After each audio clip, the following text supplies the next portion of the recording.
Hello বন্ধুরা, নিয়ে চলে আসলাম একটা ভিন্ন রকম রেসিপি। এটা হচ্ছে খাসির মাংস দিয়ে আজকে খিচুড়ি রান্না করব।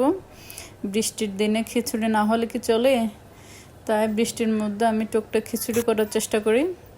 খাসির মাংস নিলাম, এখন মাংসটা ভালো করে আমি কষানোর জন্য মশলাটা প্রিপেয়ার করে নিচ্ছি। প্রথমে দিয়ে দিলাম তেলের মধ্যে দিয়ে দিলাম পেঁয়াজ, কাঁচামরিচ, আদা রসুন বাটা ভালো করে ভেজে নিয়েছি। এরপরে দিয়ে দিব হচ্ছে মরিচের গুঁড়া, হলুদ গুঁড়া, জিরা গুঁড়া, ধনিয়া গুঁড়া, মাংসের মশলা, এরপরে গরম মশলা গুঁড়া। আমি আসলে গোটা মশলাটা ইউজ করি না, যেহেতু আমার বাসায় বাচ্চা থাকে, তাই আমি নিজে গরম মশলা বাসায় তৈরি করি। সব ধরনের গরম মশলা দিয়ে আমি ব্লেন্ড করে নেই। গুঁড়া মশলাটা হয় কি, বাচ্চাদের খাওয়ার সময় যখন বাচ্চাদের মুখে লাগে তখন খুব অপছন্দ করে, তাই আমি গোটা মশলাটা অ্যাভয়েড করি। আমি গুঁড়া মশলাটা ইউজ করার চেষ্টা করি সবসময়। দেখুন আমি মশলাটা ভালো করে কষিয়ে নেব। আমি অনেকক্ষণ ধরে মশলাটা কষিয়ে নিয়েছিলাম। এরপরে আমার কালারটা আসলে অনেক সুন্দর হয়েছিল, আপনারা দেখেই বুঝতে পারতেছেন হয়তো।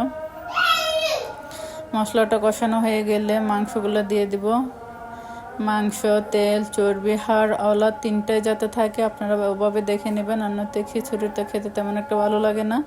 খাসির মাংসটা এমনিতে তো হাড় একটু বেশি থাকে, তাই আমি তাও তিনটা নেওয়ার চেষ্টা করেছি। এরপর আমি এই যে ছোট পটটা দিয়ে হাফ পট দিলাম মুগ ডাল, হাফ পট মসুর ডাল, 2 পট দিলাম পোলাও চালের গুঁড়া। এগুলো ভালো করে ধুয়ে এই যে মাংসটা কষানো হয়ে গেছে। এরপরে চাল ডাল ভালো করে ধুয়ে আমি চাল ডাল সহ অনেকক্ষণ ধরে ভাজা করে নিব। অনেকক্ষণ ধরে কষিয়ে নেবেন আপনারা মশলাটা। আর মাংস, আলু, চাল ডাল যত ভালো করে কষাবেন আসলে খিচুড়ি ততই মজা হয়।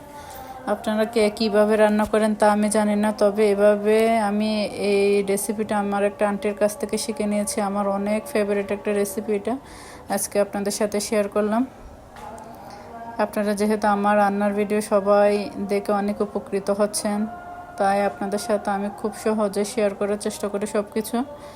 আমি পানি দিয়ে দিলাম। আমার আসলে পানিটা আমার মেপে দেওয়া লাগে না, আমি আন্দাজ করে দিয়ে দিই, এতে হয়ে যায়। মনে করেছিলাম হচ্ছে পাতিলের মধ্যে সবগুলো হয়ে যাবে, এই কড়াইয়ের মধ্যে যেহেতু হচ্ছে না, তাই আমি আলাদা একটা পাতিলের মধ্যে সবগুলো ঢেলে নিব।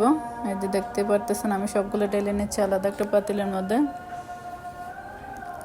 আসলে সবার সাপোর্টে তো আমরা যারা ছোট এজের নতুন কাজ করা শুরু করেছি, একজন আরেকজনকে সাহায্য করব, সবাই সবার পাশে থাকবো, এতে সবাই এগিয়ে আগাতে পারবো।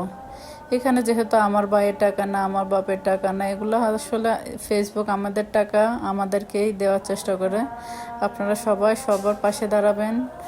আমি আসলে সবসময় সবার ভিডিওতে গিয়ে কমেন্ট করা, লাইক করে, আমি সবসময় এটা করার চেষ্টা করি।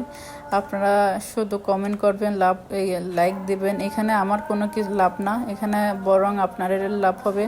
এতে আপনার ভিডিওতে রিচ বেড়ে যাবে, ফলোয়ার বাড়বে, কমেন্টের আপনার পেজটা ভালো থাকবে। যত বেশি সবাইকে লাইক কমেন্ট করবেন তত বেশি আপনার পেজটা ভালো থাকবে। সবাইকে রিপ্লাই কমেন্ট করবেন, এতে শুধু আমারই লাভ না, এতে আপনারও লাভ। ফেসবুক সবাইকে বলে দিয়েছেন, অ্যানাউন্সমেন্ট করে দিয়েছে কমেন্ট, রিপ্লাই কমেন্ট, এগুলোর মধ্যে ভালো করে ফোকাস করতে। কথা বলতে বলতে আমার খিচুড়িটা হয়ে গেছে।